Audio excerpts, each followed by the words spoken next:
Hello students. आज की video में हम स्टार्ट करेंगे अपना हाइड्रोजन वाला चैप्टर। तो हाइड्रोजन के बारे में हम यहाँ जानेंगे और हाइड्रोजन के बारे में पढ़ेंगे। तो हाइड्रोजन क्या होता है? वो लाइटेस्ट पीरियोडिक टेबल में सबसे पहले आने वाला एटम है और लाइटेस्ट एटम है जिसका एटॉमिक नंबर कितना है?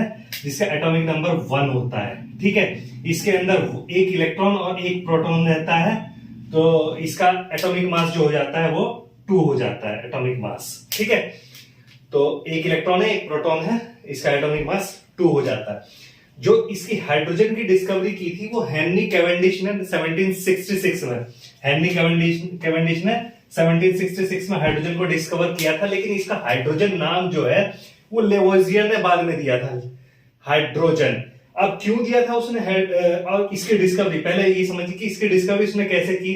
हेनरी कैवेंडिश ने उसने देखा कि जब हम आयरन को H2SO4 के साथ रिएक्ट कराते हैं तो आयरन सल्फाइड बनता है और साथ में हाइड्रोजन गैस निकलती है। ठीक है, तो यहां से ये हाइड्रोजन की डिस्कवरी उसने की थी हेनरी कैवेंडिश ने 1766 में। देन उसके बाद उसने नाम नहीं बताया था कि इसे जो ये एटम निकल रहा है ये क्या है, ये किस चीज का मॉलिक्यूल है। हाइड्रोजन नाम जो है ये हाइड्रोजन नाम दिया था लेवोजियर ने 90 उसके बाद में। अब लेवोजियर ने हाइड्रोजन को हाइड्रोजन नाम ही क्यों दिया, ये समझने वाली चीज है। ये एक जर्मन साइंटिस्ट था और हाइड्रो को जर्मनी में बोलते हैं वाटर को, हाइड्रो बोलते हैं वाटर को, और जन का मतलब है जनरेशन, जनरेट। ठीक है, तो ये हाइड्रोजन जो है ये एटम वाटर को जनरेट करता है जब इसे ऑक्सीजन के साथ बर्न किया जाता है। तो जब हम ऑक्सीजन के साथ हाइड्रोजन को बर्न करते हैं तो हमें क्या मिलता है? वाटर का मॉलिक्यूल मिलता है। ठीक है, इसीलिए क्योंकि हाइड्रो मीन्स वाटर और जेन मीन्स जनरेट, ये हाइड्रोजन जो है ये वाटर को जनरेट करता है ऑक्सीजन के साथ बर्न करने पे, इसलिए इसका नाम लेवोजियर ने क्या दिया? हाइड्रोजन दे दिया इसका नाम। ठीक है, दूसरा इसका एटॉमिक नंबर 1 है, इसमें 1 इलेक्ट्रॉन 1 प्रोटॉन होता है। ये समझ में आ गया। तो इसके बाद क्या है कि अब पीरियोडिक टेबल में सबसे पहला एटम है, लेकिन इसकी प्रॉपर्टी जो है जिस पीरियड में इसको रखा, जनरली हम पीरियोडिक टेबल में देखते हैं कि फर्स्ट ग्रुप के साथ इसको रखा गया है, लेकिन वो पोजीशन इसकी फिक्स नहीं है। आजकल जो मॉडर्न पीरियोडिक टेबल आती है उसमें इसे बीच में रख देते हैं। ठीक है, ऐसे आपकी एक पीरियोडिक टेबल बनी होगी, ठीक है, समथिंग ऐसे करके बनी होगी, और वहां पे हाइड्रोजन यहां रख देंगे और ऐसे करके कुछ ग्रुप्स बने होंगे, यहां पे हाइड्रोजन को रख देंगे और ऐसे फर्स्ट ग्रुप और 17th ग्रुप के साथ में उसकी प्रॉपर्टी मैच करती है, इसलिए उसको बीच में रख देते हैं। कुछ पीरियोडिक टेबल में वो यहां पर रखा रहता है। ठीक है, यहां पे आता है आपका हीलियम। तो इस तरीके से उसको पीरियोडिक टेबल में कोई उसकी पर्टिकुलर प्लेस फिक्स नहीं है कि उसको किस ग्रुप के साथ रखा जाए। ऐसा क्यों है? क्योंकि हाइड्रोजन की जो प्रॉपर्टीज हैं वो एल्कली मेटल के साथ भी मैच करती है और हैलोजेंस के साथ भी मैच करती है।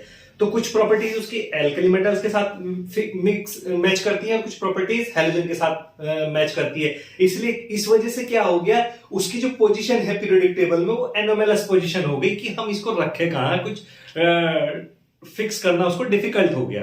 तो उसकी पोजीशन जो है वो पीरियोडिक टेबल में एनोमेलस है। ठीक है, हाइड्रोजन की। तो हाइड्रोजन किस तरह की प्रॉपर्टी शो करता है? ये हाइड्रोजन जो शो करता है ये 2 तरह की प्रॉपर्टी शो करता है। ठीक है, एक सिमिलर टू एल्कली मेटल्स, और दूसरी है सिमिलर टू हैलोजेंस।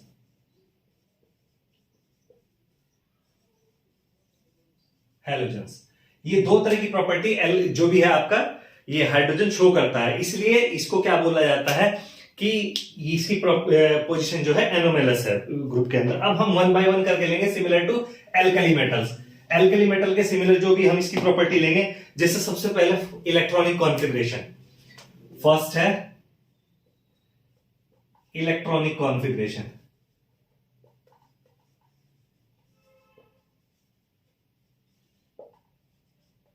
ठीक, अब आपको क्या पता है कि इलेक्ट्रॉनिक कॉन्फ़िगरेशन क्या है हाइड्रोजन का? हाइड्रोजन में एक इलेक्ट्रॉन है आउटर मोस्ट शेल में, तो इसका इलेक्ट्रॉनिक कॉन्फ़िगरेशन हम लिखते हैं 1s1। और इसी तरीके से अगर हम लिथियम का देखें, लिथियम में क्या है, 3 इलेक्ट्रॉन होते हैं, तो इसका कॉन्फ़िगरेशन हम लिखते हैं 1s 2s1। और सोडियम का अगर देखें, सोडियम में, इसमें लिथियम में 3, सोडियम में 11 इलेक्ट्रॉन है, तो 1s2, 2s2, 2p6, 3s1। अब क्या, इसको हम ऐसे भी लिख सकते हैं, इसको ध्यान रखिए कि हाइड्रोजन के बाद हीलियम आता है, उसमें 1s2 पूरा इलेक्ट्रॉन है, तो इसको हम हीलियम 2s1 भी लिख सकते हैं। और इसको कैसे लिख सकते हैं, ये आ गया नियन के पास, ठीक है, नियन में 10 इलेक्ट्रॉन होते हैं, तो 3s1 ऐसे भी लिख सकते हैं हम इस इलेक्ट्रॉनिक कॉन्फ़िगरेशन को, क्योंकि ये इलेक्ट्रॉनिक कॉन्फ़िगरेशन किसका है, नियन का, और ये इलेक्ट्रॉनिक कॉन्फ़िगरेशन किसका है, हीलियम का। तो इस तरीके से हम इसको हीलियम और नियन भी लिख सकते हैं, ठीक है। तो इसमें क्या है कि आउटर मोस्ट शेल में इसके एक इलेक्ट्रॉन है, इसके भी एक इलेक्ट्रॉन है, और इसके भी आउटर मोस्ट शेल में एक इलेक्ट्रॉन है। तो इसका इलेक्ट्रॉनिक कॉन्फ़िगरेशन किसके सिमिलर है, like similar to alkali metals, ठीक है, electric configuration similar to alkali metals, similar to alkali metals. तो ये एक प्रॉपर्टी इसकी एल्कली मेटल्स के सिमिलर हो गई, ठीक है, एक प्रॉपर्टी एल्कली मेटल्स के सिमिलर हो गई। फिर electronic character, then second property जो इसकी आ जाती है वो आ जाती है electronic character, electropositive character. Second property इसकी हो जाती है बी प्रॉपर्टी,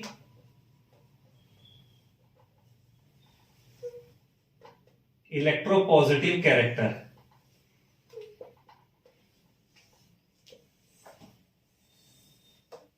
अब वो क्या है भाई इलेक्ट्रोपॉजिटिव कैरेक्टर की, जैसे एल्कली मेटल्स क्या है कि वो अपना एक इलेक्ट्रॉन लूज करके पॉजिटिव कैटायन बना देती है, ठीक है, पॉजिटिव आयन बनाती है। तो इस तरह हाइड्रोजन भी अपना एक इलेक्ट्रॉन लूज करके हाइड्रोजन पॉजिटिव आयन बनाता है, ठीक है। जैसे हाइड्रोजन है तो H पॉजिटिव प्लस इलेक्ट्रॉन, एक इलेक्ट्रॉन लूज कर दिया। इसी तरह आपका सोडियम, ये भी सोडियम पॉजिटिव प्लस इलेक्ट्रॉन, और इसमें आप समझिए कि जो हाइड्रोजन है आपका, इसके पास क्या है, यहां पे कितने इलेक्ट्रॉन है, 1s1, ये इलेक्ट्रॉन है, तो यहां पे इसने जब लूज कर दिया तो इस पे हो गया 1s0, ठीक है, ये एक इलेक्ट्रॉन है। इसी तरह सोडियम के पास क्या है आपका, जो मैंने बताया था कि नियन 3s1। अब ये एक इलेक्ट्रॉन चला जाएगा तो इसका इलेक्ट्रॉनिक कॉन्फ़िगरेशन फाइनली किसके इक्विवेलेंट हो जाएगा, नियन का, जो नियरेस्ट नोबल गैस का इलेक्ट्रॉनिक कॉन्फ़िगरेशन वो अटेंड करते हैं इलेक्ट्रोपॉजिटिव कैरेक्टर, एक इलेक्ट्रॉन डोनेट करके या एक इलेक्ट्रॉन लूज करने के बाद नियरेस्ट उसका नियरेस्ट नोबल गैस का इलेक्ट्रॉनिक कॉन्फ़िगरेशन अचीव कर लेते हैं। तो ये इलेक्ट्रोपॉजिटिव कैरेक्टर शो करता है, इलेक्ट्रॉन को लूज कर देता है जो आउटर मोस्ट शेल में है, लाइक एल्कली मेटल्स करते हैं, ठीक है, ठीक। ये एक प्रॉपर्टी हो गई इसकी similar to alkali metals. Then next property है valency and oxidation state, see, valency and oxidation state.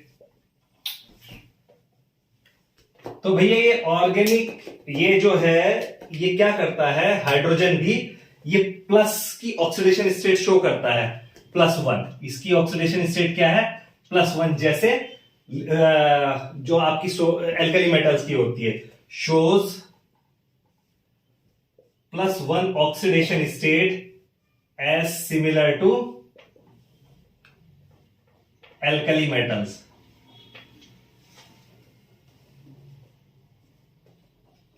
कैसे, देखो अगर हम HCl की बात करें तो यहां पे प्लस चार्ज रहेगा और यहां पे माइनस चार्ज रहेगा। इसी तरह अगर सोडियम क्लोराइड की बात करें तो यहां पे प्लस चार्ज रहेगा, यहां पे माइनस। पोटेशियम क्लोराइड की बात करें तो यहां पे प्लस, यहां पे माइनस चार्ज रहेगा। तो इस तरीके से इसकी जो ऑक्सीडेशन स्टेट है वो +1 है, ये देखो +1 +1 +1, एल्कली मेटल की तरह इसकी भी ऑक्सीडेशन स्टेट इसके सॉल्ट में +1 रहेगी oxidation state. Then next property जो एल्कली मेटल की तरह शो करता है वो है combination with electronegative atom.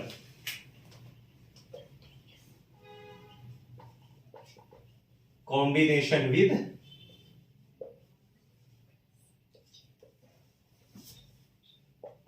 Electronegative atoms.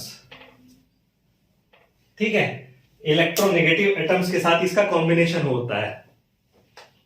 अब इलेक्ट्रोनेगेटिव एटम कौन कौन से हैं हमने पढ़े हैं। इलेक्ट्रोनेगेटिव एटम फ्लोरीन, क्लोरीन, ठीक है, ऑक्सीजन, सल्फर। तो इनके साथ भी ये इलेक्ट्रोनेगेटिव एटम के साथ भी कॉम्बिनेशन में सॉल्ट बनाता है, जैसे HCl, H2S, H2O, H2O2। और ऐसे ही जो आपका जो एल्कली मेटल्स है वो भी NaCl, ठीक है, Na2S, Na2O सोडियम ऑक्साइड और K2O2 पोटेशियम परऑक्साइड। या सोडियम परऑक्साइड भी बनाता है, परऑक्साइड भी बनाते हैं। तो इलेक्ट्रोनेगेटिव एटम के साथ कंबाइन होके ये एल्कली मेटल की तरह कॉम्बिनेशन करके कंपाउंड बनाता है, ठीक है। अब जब लिबरेट होती है, इलेक्ट्रोलिसिस हो जब किसी चीज की, next property liberation at cathode. जब किसी भी हाइड्रोजनेटेड कंपाउंड की next property E, liberation at cathode. भैया इलेक्ट्रोलिसिस कहां होती है, बैटरी के अंदर। और कैथोड क्या होता है, उसका नेगेटिव रॉड जो होती है, जो नेगेटिव चार्ज रॉड जो होती है, इस पर कैसा चार्ज होता है, नेगेटिव चार्ज होता है। नेगेटिव चार्ज रॉड जो होती है वो कैथोड होती है, उसके ऊपर पॉजिटिवली चार्ज आयन इकट्ठा होते हैं उसके ऊपर जब इलेक्ट्रोलिसिस होती है। तो जब हाइड्रोजन, फॉर एग्जांपल अगर हम हाइड्रोजन क्लोराइड की इलेक्ट्रोलिसिस करेंगे, HCl की इलेक्ट्रोलिसिस करेंगे, ये एक्वस सॉल्यूशन रहेगा, यहां एक्वस लिख दीजिए। इलेक्ट्रोलिसिस होगी तो ये H जो हाइड्रोजन गैस इकट्ठा होगी प्लस Cl2, क्लोरीन ये निकली, तो ये हाइड्रोजन गैस जो है ये कैथोड पे जाएगी,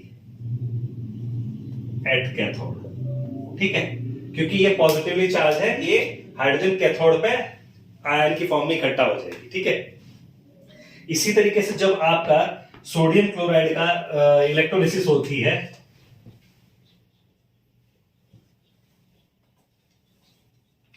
ये मोल्टन स्टेज में रहेगा, इसकी इलेक्ट्रोलिसिस होगी,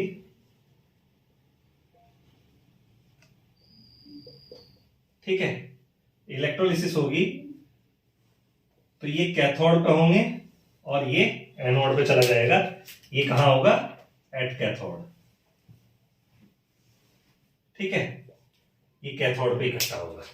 तो इलेक्ट्रोलिसिस के बाद इसका लिबरेशन कहां होता है हाइड्रोजन का, जैसे एल्कली मेटल का लिबरेशन कैथोड पे होता है, इस तरह हाइड्रोजन का लिबरेशन भी कैथोड के ऊपर ही होगा, ठीक है। अब नेक्स्ट प्रॉपर्टी है स्ट्रॉन्ग रिड्यूसिंग एजेंट, ठीक है। नेक्स्ट प्रॉपर्टी है F, स्ट्रॉन्ग रिड्यूसिंग एजेंट। भैया जैसे आपका alkali metal strong reducing agent होते हैं, जब मैं रिड्यूसिंग एजेंट्स के बारे में बताऊंगा तो जैसे आपका सोडियम बोरोहाइड्राइड एटसेट्रा, ये स्ट्रॉन्ग रिड्यूसिंग एजेंट होते हैं। सोडियम वहां पे यूज हो रहा है, तो एल्कली मेटल आपके स्ट्रॉन्ग रिड्यूसिंग एजेंट होते हैं। उसी तरह आपका हाइड्रोजन भी स्ट्रॉन्ग रिड्यूसिंग एजेंट है। एग्जांपल के लिए आपका हाइड्रोजन जब रिएक्ट करेगा Fe2O4 के साथ में, 4 हाइड्रोजन के मॉलिक्यूल रिएक्ट करेंगे तो ये इसको रिड्यूस कर देंगे Fe3O4, 3Fe plus 4H2O, water molecule reduce हो जाएगा और ये रिड्यूस हो जाएगा आयरन में, आयरन ऑक्साइड आयरन में रिड्यूस हो जाएगा, ठीक है। तो ये हीट करने पे ये रिएक्शन होती है, हीट करने पे, तो ये रिड्यूसिंग एजेंट की तरह भी काम करता है। तो ये तो हो गई इनकी जो प्रॉपर्टी इसकी रिजेंबल करती है सिमिलर टू एल्कली मेटल, ठीक है, ये प्रॉपर्टी हो गई जो एल्कली मेटल से रिजेंबल करती है हाइड्रोजन की। अब हम इसके बाद जाएंगे कि हैलोजन से कौन सी प्रॉपर्टीज इसकी रिजेंबल करती है। नेक्स्ट है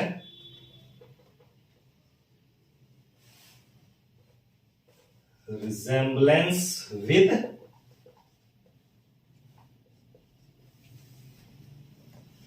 हैलोजेंस।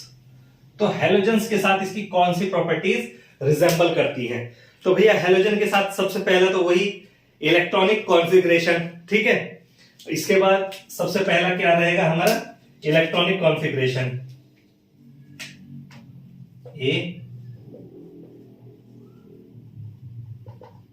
इलेक्ट्रॉनिक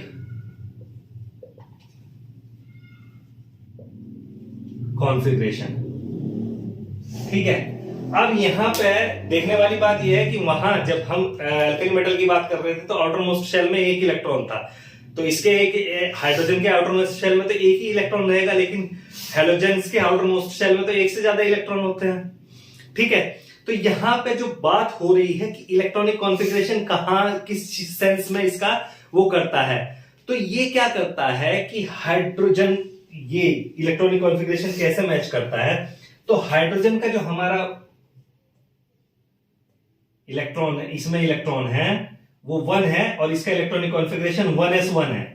तो ये एक इलेक्ट्रॉन लेके, ठीक है, इसमें एक इलेक्ट्रॉन हमने ऐड कर दिया। जब एक इलेक्ट्रॉन हम इसमें ऐड करेंगे तो इस पे माइनस का चार्ज आ जाएगा और ये 1s2 इलेक्ट्रॉनिक कॉन्फ़िगरेशन अटेन कर देगा। इसी तरीके से अगर हम क्लोरीन की बात करें तो क्लोरीन क्या होता है कि वो भी एक इलेक्ट्रॉन लेगा, ठीक है, और वो Cl निगेटिव बनाएगा और ये क्या करेगा, ये 1s2 2s2 2p6 3s2 3p6 ये इलेक्ट्रॉनिक कॉन्फ़िगरेशन अटेन करेगा। तो ये जो इलेक्ट्रॉनिक कॉन्फ़िगरेशन इसकी बात हो रही है 1s2, ये किसका इलेक्ट्रॉनिक कॉन्फ़िगरेशन है? हीलियम का, ठीक है। और इस इलेक्ट्रॉनिक कॉन्फ़िगरेशन की बात हो रही है, ये इलेक्ट्रॉनिक कॉन्फ़िगरेशन किसका है? ये आर्गन का इलेक्ट्रॉनिक कॉन्फ़िगरेशन है। आर्गन के आउटर मोस्ट शेल में टोटल 8 इलेक्ट्रॉन और टोटल 18 इलेक्ट्रॉन आउटर जो आपकी आर्गन होती है उसके अंदर होते हैं। और ये दोनों किस तरह की नेचर के हैं? ये दोनों क्या हैं? ये दोनों हैं नोबल गैस,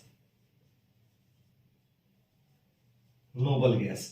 तो यहां पे समझने वाली बात यही है कि हाइड्रोजन भी एक इलेक्ट्रॉन लेके अपनी नियरेस्ट नोबल गैस का इलेक्ट्रॉनिक कॉन्फ़िगरेशन अचीव कर लेता है, और जो हैलोजेंस है वो भी एक इलेक्ट्रॉन लेके एक्सेप्ट करने के बाद अपनी नियरेस्ट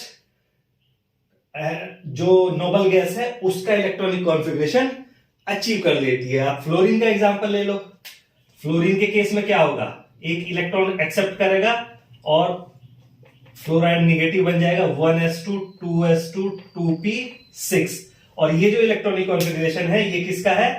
ये जो नियरेस्ट नोबल गैस है नियन, उसका इलेक्ट्रॉनिक कॉन्फ़िगरेशन है। तो आपको यहां पे दिख रहा है कि एक इलेक्ट्रॉन सिर्फ चाहिए नियरेस्ट नोबल गैस का इलेक्ट्रॉनिक कॉन्फ़िगरेशन अचीव करने के लिए। तो वो एक इलेक्ट्रॉन की, तो हाइड्रोजन की भी टेंडेंसी एक इलेक्ट्रॉन ले लेगा, क्लोरीन की भी टेंडेंसी है, फ्लोरीन की भी टेंडेंसी है, इसी तरह ब्रोमीन की भी टेंडेंसी। तो हैलोजन की तरह, जैसे हैलोजन एक इलेक्ट्रॉन लेके अपनी नियरेस्ट नोबल गैस का इलेक्ट्रॉनिक कॉन्फ़िगरेशन अचीव करते हैं, उसी तरह हाइड्रोजन भी नियरेस्ट नोबल गैस का इलेक्ट्रॉनिक कॉन्फ़िगरेशन अचीव कर लेता है। देन अब इसके बाद जो आ जाती है second property, ionization enthalpy. Second property ionization enthalpy. Ionization enthalpy B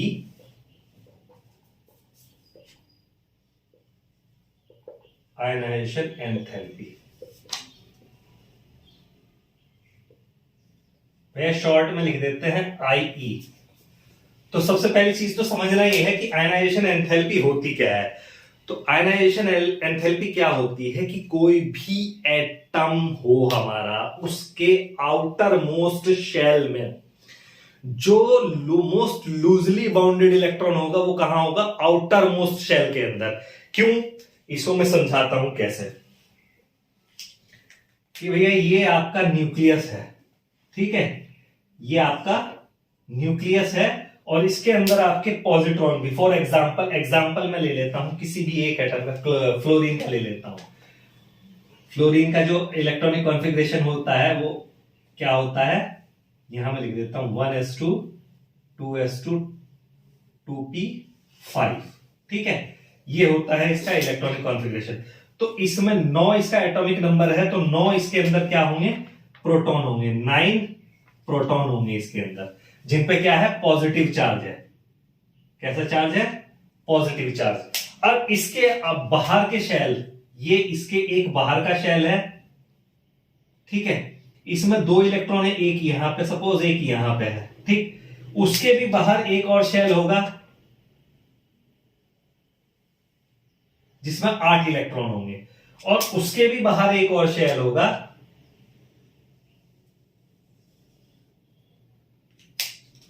ठीक है। यहां मैं बता देता हूं कि 1 2 3 4 5 6 7 8 हो गए। तो इसके बाहर अब, सॉरी यहां 2 ही हैं, तो मैं 2 की ही बात करूंगा, हम फ्लोरीन की बात कर रहे हैं।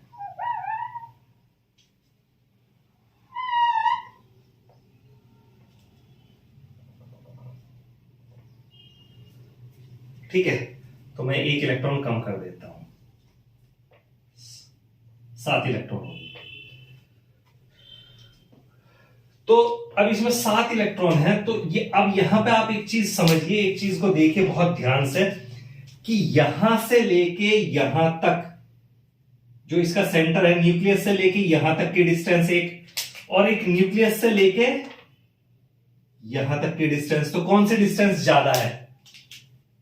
ये वाली डिस्टेंस ज्यादा है, बाहर वाले शेल की डिस्टेंस ज्यादा है कंपेरेटिव इनर सेल। तो अंदर वाले शेल के जो इलेक्ट्रॉन है वो तो उसमें क्या होंगे, पॉजिटिव नेगेटिव एक दूसरे को अट्रैक्ट करते हैं, तो वो क्लोजली बॉन्डेड होंगे एक दूसरे के साथ, बहुत स्ट्रॉन्ग बॉन्ड होगा उनका, वो नहीं निकल पाएंगे। लेकिन बाहर के शेल की डिस्टेंस ज्यादा है तो कुछ फोर्स कम हो गया, अट्रैक्शन का फोर्स वहां पे कम होगा। जब अट्रैक्शन का फोर्स कम होगा तो बाहर के शेल से इलेक्ट्रॉन को निकालना आसान है, वहां से इलेक्ट्रॉन को निकालना आसान है, थोड़ी भी एनर्जी हम प्रोवाइड करेंगे इलेक्ट्रॉन निकालने की, थोड़ी सी भी ताकत लगाएंगे तो निकल जाएगा। तो जो आयनाइजेशन एंथैल्पी होती है वो यही होती है कि मिनिमम, कम से कम वो एनर्जी रिक्वायर्ड जो कि आउटर मोस्ट शेल के से एक इलेक्ट्रॉन को बाहर निकाल सके, लूजली बाउंडेड इलेक्ट्रॉन को, जिसपे सबसे कम फोर्स लग रहा है उस इलेक्ट्रॉन को बाहर निकाल सके, वही क्या कहलाती है, उस एटम की आयनाइजेशन एंथैल्पी कहलाती है। तो आयनाइजेशन एंथैल्पी समझ में आ गया होगा। तो अब क्या है, हैलोजन की तरीके से, हैलोजेंस की तरह जो आयनाइजेशन एंथैल्पी होती है, अब चूंकि हाइड्रोजन का एटम क्या है, उसमें हाइड्रोजन में एक ही प्रोटॉन है और एक ही क्या है आपका इलेक्ट्रॉन है। तो ये इलेक्ट्रॉन जो है ये आपका बहुत स्ट्रांगली बाउंडेड होता है, और हैलोजन में क्या है, जैसे फ्लोरीन का मैंने अभी एग्जांपल लिया था, फ्लोरीन में 9 इलेक्ट्रॉन है, ठीक है, और 9 ही प्रोटॉन है। तो फ्लोरीन में 2 शेल हैं, यहां पे 1 इलेक्ट्रॉन, यहां पे 1 इलेक्ट्रॉन, 1 2 3 4 5 6 7, ठीक है। तो जो इससे जो एंथैल्पी लगेगी, इससे इलेक्ट्रॉन निकालने के लिए आयनाइजेशन एंथैल्पी, वो ऑलमोस्ट ऑफ हाइड्रोजन वो कितनी होती है, 1312 किलो जूल पर मोल होती है, ठीक है, इतनी किलो जूल पर मोल होती है। और फ्लोरीन अगर इसी जो नियर टू किसके है, फ्लोरीन के है, क्लोरीन के है, इनकी भी अप्रोक्स आयनाइजेशन एंथैल्पी इतनी ही होती है जैसे फ्लोरीन की होती है। Ionization enthalpy of fluorine 1680 kilo joule per mole. तो इसकी आयनाइजेशन एंथैल्पी जो है वो इसके इक्वल होती है, क्लोरीन की जो होती है वो 1215, ठीक है। Ionization enthalpy of chlorine 1250 kilo joule per mole. तो देख रहे हैं कि ऑलमोस्ट हैलोजन के इक्वल ही है इसकी आयनाइजेशन एंथैल्पी, जो कि एज अगर हम एल्कली मेटल्स की बात करेंगे तो वहां आयनाइजेशन एनर्जी बहुत कम होती है, क्योंकि आउटरमोस्ट शेल में एक ही इलेक्ट्रॉन होता है, उसको निकालना आसान है, ठीक है, एज कंपेयर टू कि 7 में से एक को निकालना, ठीक है। तो ये आयनाइजेशन एंथैल्पी इसका सेकंड प्रॉपर्टी होगी जो इसकी हैलोजन के सिमिलर है, हैलोजन की तरह है इसकी आयनाइजेशन एंथैल्पी। देन उसके बाद आती है इलेक्ट्रोनिगेटिव कैरेक्टर, नेक्स्ट सी प्रॉपर्टी इसकी इलेक्ट्रोनेगेटिव कैरेक्टर। जब हम एल्कली मेटल से सिमिलर प्रॉपर्टीज की बात कर रहे थे तो हम वहां बात कर रहे थे इलेक्ट्रोपॉजिटिव कैरेक्टर की, यहां हम बात करेंगे इलेक्ट्रोनेगेटिव कैरेक्टर की, क्योंकि ये क्या है, हेलोजन की तरह इलेक्ट्रॉन को एक्सेप्ट कर लेता है। ठीक है, हाइड्रोजन क्या है, हेलोजन की तरह इलेक्ट्रॉन को एक्सेप्ट कर लेगा और H नेगेटिव हाइड्राइड आयन देगा। ऐसे ही फ्लोरीन जो है वो भी इलेक्ट्रॉन एक्सेप्ट करेगा और फ्लोराइड आयन देगा। क्लोरीन भी इलेक्ट्रॉन एक्सेप्ट कर लेगा और क्लोराइड आयन देगा। तो ये क्या है, ये एनायन बना देते हैं हाइड्रोजन की तरह से। हाइड्रोजन तो बनाते ही हैं, तो ये भी एनायन बनाता है इलेक्ट्रॉन एक्सेप्ट करके हेलोजन की तरीके से। तो हेलोजन तो बना ही नहीं, हाइड्रोजन भी एक्सेप्ट कर लेता है इलेक्ट्रॉन को और एनायन बना देता है। तो ये इसकी जो है इलेक्ट्रोनेगेटिव प्रॉपर्टी होगी, जो सिमिलर है किसके, हेलोजन के। देन इसके बाद इसकी नेक्स्ट प्रॉपर्टी आती है ऑक्सीडेशन स्टेट। दी ऑक्सीडेशन स्टेट। तो क्या होगा, ऑक्सीडेशन स्टेट इसकी भी हेलोजन की तरह -1 होती है। किन कंपाउंड्स में होती है, जितने भी आपके हाइड्राइड होंगे, जैसे example sodium hydride and sodium chloride, तो यहां पे इसकी प्लस होती, इसकी -1, इसकी प्लस, इसकी -1। तो आपको दिख रहा है -1 है, यहां पे -1 है। तो जो ऑक्सीडेशन स्टेट होती है वो इसके कंपाउंड्स में, इसकी हाइड्राइड कंपाउंड्स में -1 की ऑक्सीडेशन स्टेट शो करता है एज सिमिलर टू हेलोजेंस। तो इसकी ऑक्सीडेशन स्टेट हेलोजन की तरह -1 भी हो सकती है। ठीक है, नेक्स्ट प्रॉपर्टी आती है डायएटॉमिक नेचर। नेक्स्ट प्रॉपर्टी ई डायएटॉमिक नेचर। अब डायएटॉमिक जब आप आगे पढ़ेंगे तो आपको पता चलेगा, जो आपके एल्कली मेटल्स होते हैं, lithium, sodium, potassium, rubidium, caesium, ये एल्कली मेटल है। और जो आपके हेलोजन है, फ्लोरीन, क्लोरीन, ब्रोमीन, आयोडीन, तो ये क्या है, ये तो आपके मोनोएटॉमिक है, जैसे हैं वैसे ही दिखाई देंगे। जैसे ये हैं, ये ऐसे कैसे ही रहेंगे, लेकिन फ्लोरीन जो एग्जिस्ट करेगा वो F2, ये क्लोरीन Cl2, ब्रोमीन Br2 और आयोडीन I2 की डायएटॉमिक फॉर्म में ये एग्जिस्ट करते हैं। तो इसी की तरीके से हाइड्रोजन भी जो है वो हाइड्रोजन HH हाइड्रोजन डायएटॉमिक फॉर्म में ही एग्जिस्ट करती है हाइड्रोजन भी। तो ये सिमिलर प्रॉपर्टी किसके सिमिलर है, ये प्रॉपर्टी इसकी किसके सिमिलर आती है, हेलोजन के सिमिलर आती है। जैसे हेलोजन डायएटॉमिक मॉलिक्यूल बनाते हैं, ऐसे ही हाइड्रोजन भी डायएटॉमिक मॉलिक्यूल बनाता है, जबकि एल्काइल मेटल्स आपके क्या है, मोनोएटॉमिक होते हैं। ठीक है, तो ये इसकी डायएटॉमिक नेचर जो है वो सिमिलर टू हाइड्रोजन होती है। देन उसके बाद एक आती है liberation at anode. Last alkyl metals में मैंने बताया था कि कैथोड पे लिबरेशन होता है। ठीक है, F liberation at anode. Anode आपका क्या होता है, पॉजिटिवली चार्ज वो इलेक्ट्रोड होता है बैटरी का। तो जब हम सोडियम हाइड्राइड, एक एग्जांपल है जहां पे हाइड्राइड, इसकी इलेक्ट्रोलिसिस करेंगे तो सोडियम पॉज जो है 2NaH 2Na प्लस H2, तो ये जो है हाइड्रोजन लिबरेट होगी, ये एट एनोड पे लिबरेट होगी, क्योंकि हाइड्राइड आयन निकलेंगे और वो मिलकर बनाएंगे हाइड्रोजन। तो ये हाइड्रोजन जो है यहां पे एनोड पे लिबरेट होगी। ठीक है, दूसरा नॉन मेटेलिक कैरेक्टर। नेक्स्ट है non metallic character. Non metallic, जो हाइड्रोजन है वो एल्कली मेटल की तरह मेटल नहीं है।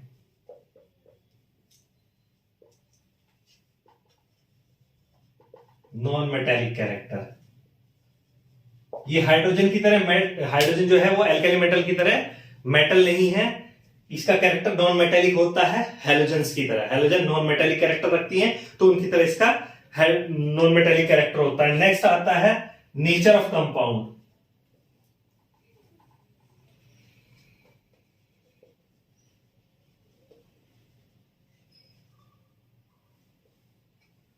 तो ये भी जैसे हैलोजन नॉन मेटल्स के साथ रिएक्ट करके कोवेलेंट कंपाउंड बनाती है, तो ये भी नॉन मेटल के साथ रिएक्ट करके कोवेलेंट कंपाउंड बनाती है।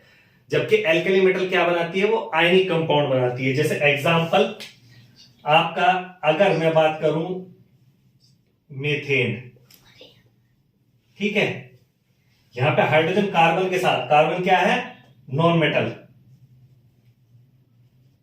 ये नॉन मेटल है, इसके साथ रिएक्ट करके क्या बना रही है, कोवेलेंट कंपाउंड मीथेन। मीथेन क्या है, कोवेलेंट कंपाउंड। इसी तरह आपका CCl4 कार्बन टेट्राक्लोराइड, ये क्या है, हेलोजन है। ये हेलोजन आपकी रिएक्ट कर रही है किसके साथ, कार्बन के साथ। कार्बन आपका नॉन मेटेलिक कंपाउंड है, ठीक है, नॉन मेटेलिक एटम है, उसके साथ रिएक्ट करके कोवेलेंट कंपाउंड बनाते हैं। कैसा कंपाउंड बनाते हैं, कोवेलेंट कंपाउंड। तो ये नेचर इनकी सेम होती है, ठीक है, कोवेलेंट कंपाउंड बनाते हैं। तो ये नेचर ऑफ कंपाउंड की सिमिलर होती है non metallic compound, non metallic atom के साथ रिएक्ट करके ये कोवेलेंट कंपाउंड बनाते हैं, ठीक है। तो ये आपको इतना समझ में आ गया कि क्या है इसके एल्कली मेटल्स के साथ रिजेंबलेंस और क्या है इसकी हैलोजन के साथ रिजेंबलेंस, ठीक है। तो अब डिफरेंसेस विद एल्कली मेटल, तो एल्कली मेटल के साथ डिफरेंसेस क्या होंगे, जो रिजेंबलेंस उनकी रही हैलोजन के साथ, वो एल्कली मेटल के साथ उसके डिफरेंसेस हो जाएंगे। जैसे आयनाइजेशन एंथैल्पी, अगर हम बात करें आयनाइजेशन एंथैल्पी की differences with alkali metals,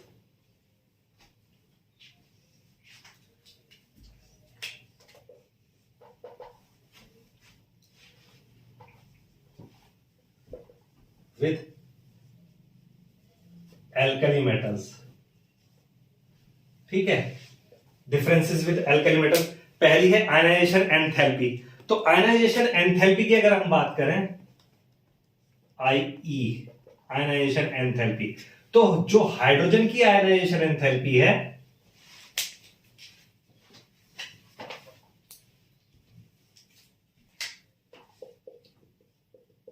enthalpy of hydrogen, वो कितनी है, 1312 किलो जूल पर मोल।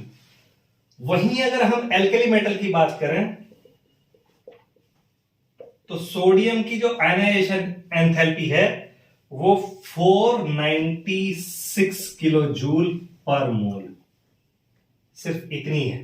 तो ह्यूज डिफरेंस है। और अगर लिथियम की बात करें, लिथियम की तो 520 किलो जूल पर मोल। तो बहुत बड़ा डिफरेंस है। आप देख रहे हैं कि यहां पे 1312 और यहां पे 496 एंड 520 ओनली।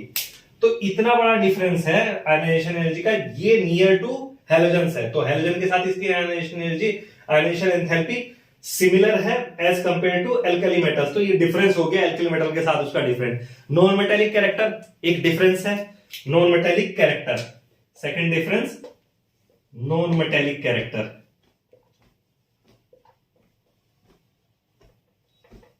ये एक डिफरेंस हो गया नॉन मेटेलिक कैरेक्टर। देन आपका एटोमिसिटी, एटोमिसिटी, थर्ड एटोमिसिटी, कि वो डायटोमिक होता है और एल्कली मेटल जो होते हैं वो मोनोएटोमिक होते हैं, ठीक है। फोर्थ नेचर ऑफ कंपाउंड,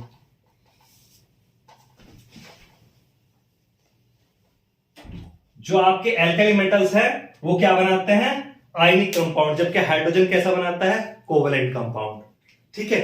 तो ये डिफरेंस हो गया। अब डिफरेंस विद हैलोजन की अगर बात करें, तो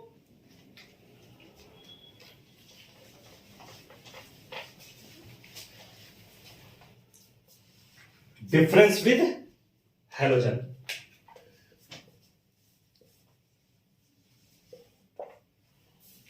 हैलोजन, तो इसमें क्या होगा, पहला होगा लेस टेंडेंसी ऑफ फॉर्मेशन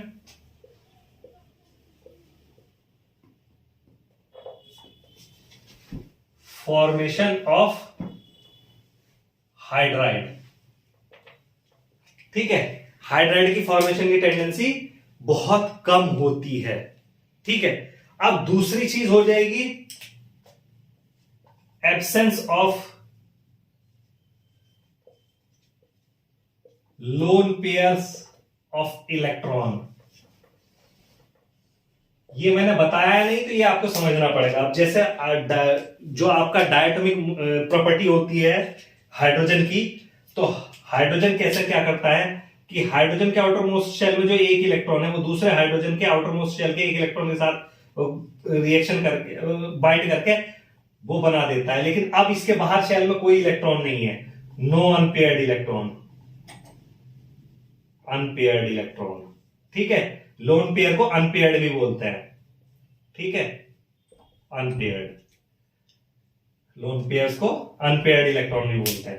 लेकिन अगर हम बात करें क्लोरीन की या फ्लोरीन की, तो जब वो डायटोमिक मॉलिक्यूल बनाते हैं तो एक आपका फ्लोरीन, इधर क्रॉस इधर मैं डॉट लगा देता हूं, तो इनके पास आउटर मोस्ट शेल में और भी इलेक्ट्रॉन है। पेयरिंग जो हुई वो सिर्फ एक एक इलेक्ट्रॉन की हुई, तो ये जो बचे हुए इलेक्ट्रॉन हैं ये सारे इधर भी, ये सारे इलेक्ट्रॉन जो इसके अंदर आ गए ये आपके इलेक्ट्रॉन हो जाते हैं अनपेयर्ड इलेक्ट्रॉन, अनपेयर्ड इलेक्ट्रॉन्स। तो इनमें मिलते हैं जबकि इसमें हाइड्रोजन में नहीं मिलते, वहां एब्सेंट होते क्योंकि एक एक ही इलेक्ट्रॉन है वो कोवेलेंट बॉन्डिंग में चला जाता है आपका। ठीक है, अब नेचर ऑफ ऑक्साइड जो होते हैं, नेक्स्ट डिफरेंस इसका प्रॉपर्टी का क्या होता है, next difference oxide, nature of oxide.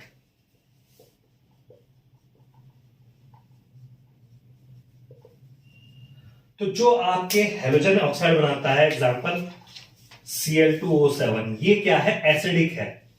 जबकि अगर आप हाइड्रोजन के ऑक्साइड की बात करेंगे वाटर की, तो वो क्या होता है, न्यूट्रल। तो हेलोजन के जो ऑक्साइड्स होते हैं वो एसिडिक होते हैं, इसके हाइड्रोजन के ऑक्साइड जो है वो न्यूट्रल होते हैं। ठीक है, तो इस तरह की प्रॉपर्टी के डिफरेंस होते हैं हेलोजन के साथ में और एल्कली मेटल के साथ में। तो अब इतना सब हमने अभी इस लेक्चर में जो पढ़ा, उस सब से हमारा जो कंक्लूजन क्या निकलता है, जो एक पॉइंट मैंने लास्ट में बोला था जब वीडियो स्टार्ट की थी, तो 4-5 पॉइंट जो शुरू के बोले थे उनमें एक पॉइंट मैंने बोला था कि इसकी एनोमेलस पोजीशन है।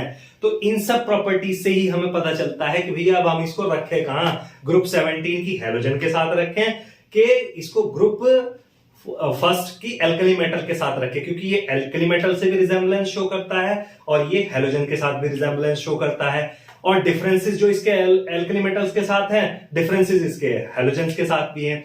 तो इस तरह की डिफरेंट प्रॉपर्टी शो करने की वजह से इसकी पोजीशन जो है वो एनोमेलस हो गई। इसको हम डिफाइन नहीं कर सकते, एक डेफिनेट पोजीशन नहीं दे सकते। तो आज की वीडियो में इतना ही। इसके आगे नेक्स्ट वीडियो में हम इसके हाइड्रोजन के बारे में आगे पढ़ेंगे। आज के लिए इतना ही। वीडियो पसंद आया तो वीडियो को लाइक करें, शेयर करें और चैनल को सब्सक्राइब करें।